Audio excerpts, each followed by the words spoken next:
n'a pas de paix. La vraie paix, c'est quand Jésus est là, quand le Saint-Esprit est là. C'est ça la paix. Bien-aimé, c'est ça la paix. Vous allez voir un homme qui a ses moyens. Il a ses moyens, il roule dans des grosses voitures, il a construit des belles maisons et tout. Mais son esprit est toujours agité. En fait, son esprit est instable. Pourquoi? Parce qu'il ne sait pas ce qui peut l'arriver demain. Et si quelque chose l'arrive demain, il ne sait pas là où il va finir. Parce que s'il y a quelque chose qui fait mal, c'est la mort. La mort. Il n'y a pas quelque chose qui fait mal que la mort.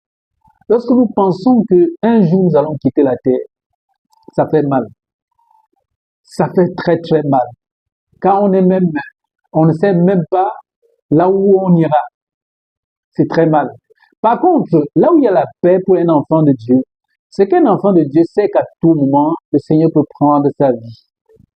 Et quand le Seigneur prend sa vie, la Bible parle de la délivrance. Il est délivré du corps de la chair et il va dans l'éternité avec le Seigneur, dans un endroit paisible.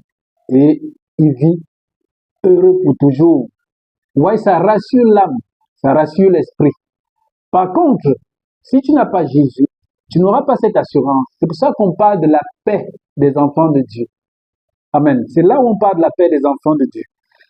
Et il dit bien, au verset 7, « Car l'affection de la chair est inimitié contre Dieu, parce qu'elle ne se soumet pas à la loi de Dieu et qu'elle ne peut même pas. Or, ceux qui vivent selon la chair ne sauraient plaire à Dieu. » Vivre selon la chair, ça ne peut plaire à Dieu. Vivre selon la chair, c'est quoi? C'est que quelqu'un est là, il convoite. Tout ce qui passe à côté de lui, il doit convoiter. Quelqu'un a porté une belle paire de chaussures, il convoite, il veut absolument aussi une belle paire de voitures. Une belle paire de chaussures, autant pour moi. Alors, bien aimé, la convoitise. Vous voyez, ça c'est vivre selon ta chair. Amen. Vous voyez, par exemple, quelqu'un qui, il veut, quand il cherche le boulot, il ne dit pas que je veux obtenir le boulot selon le Seigneur, que le Seigneur me donne un boulot qui me convient et que je le serve avec.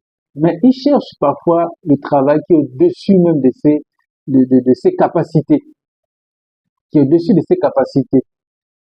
Tout simplement pourquoi? Parce qu'il a un ami qui a obtenu un bon boulot, un grand boulot. Parfois un ami incroyable qui a obtenu un grand boulot.